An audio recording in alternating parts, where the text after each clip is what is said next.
of this year's third quarter data showing that the gross domestic product, GDP, growing more than 3% on an annualized basis. That was more than a previously estimated 2.9% increase. But the impact that it has on the markets is it makes them nervous that the Fed will continue to raise rates. Joining me now is Executive Vice President at the National Taxpayers Union, Brandon Arnold. Brandon, it's great to see you. And the stock market was down pretty severely during trade today. It didn't finish at session lows, recovering a little bit. But still, this is the time we're supposed to see Santa Claus rally. We're not seeing that because the market is worried about $1.7 trillion in spending. It's worried about the Fed having to raise rates because of GDP and so many other issues that we're facing. Your thoughts on how 2023 is going to be? Because I've set it up on this show and just, laid it out for people that I think it's going to be pretty tough. Yeah, I would agree with you there. I think it's going to be a tough year, and it's great to see this GDP number revised in an upward direction.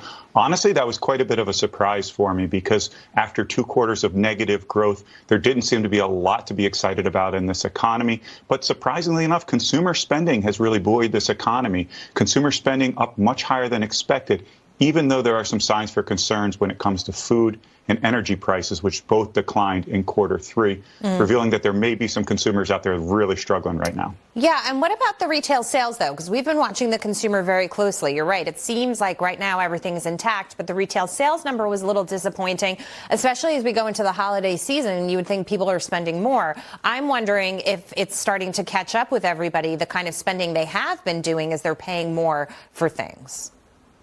Yeah, I think that's absolutely the case. People have hit the breaking point in many instances.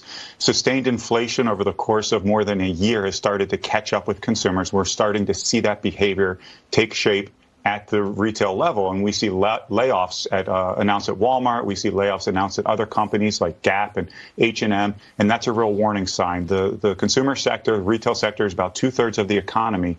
So when that starts to fall, that's when we get real nervous and we're starting to become very bearish on 2023. And speaking about food, there's an article in the Wall Street Journal today talking about egg prices on the rise. They've risen already, but that they could surge to new records as a result of a new bird flu. It's decimating these poultry flocks that are out there. And this is just an illustration of when you're in such a vulnerable position already, how an outside event like this could exacerbate things. 536 a dozen in December. That was the record that we've seen so far.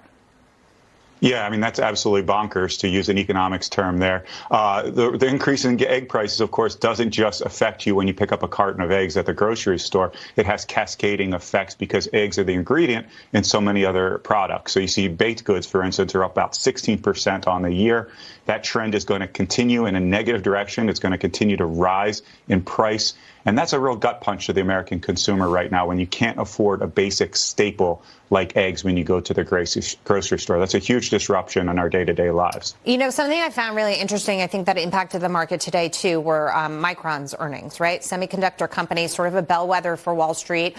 Report wasn't great. Outlook wasn't great. And they basically said that there's going to be a semiconductor glut, which is ironic to me because we had a semiconductor chip shortage, right? Now we invested all this money to make semiconductors here. But having said that, demand is also coming down a little bit as a result of, everything that we're seeing with the consumer. And at the same time, they're saying when there's too much of a product out there, it brings the price down. So they're laying off 10% of the workforce and they're suspending bonuses in 2023. It's just not a great picture. And you look at the administration and the policies and say, well, it was intended to do this, but now it's having the opposite effect. And companies are struggling in different ways. Yeah, very well said, Jackie. And here's the moral of the story. The government shouldn't inject itself into the economy to the extent that it did in the CHIPS bill. That's tens of billions of dollars subsidizing private industry. When the industry recognizes that there's a shortage of a product, as it did in the case of chips, it should make its own investments. It should increase production here on American soil independently. Right. We need to pave a good path to make that happen in terms of our tax policy, in terms of our regulatory policy, but we shouldn't be shoveling money to private companies. It creates a secondary problems. Not only does it exacerbate inflation because we're borrowing money, but it's created this huge chip glut that's going to cause people to lose their jobs. It's really, really sad. Yeah, and that's a lot of what I've been talking about, Brandon, this job loss that is going to come in 2023. I don't think it's just going to be in tech. Real quick, your thoughts.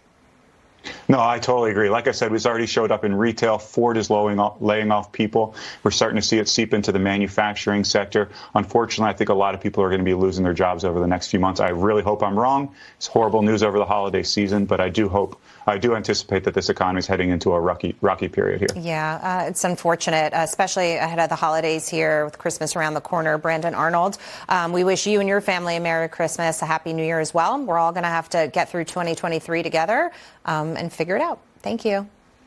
Thanks, Jackie. All right.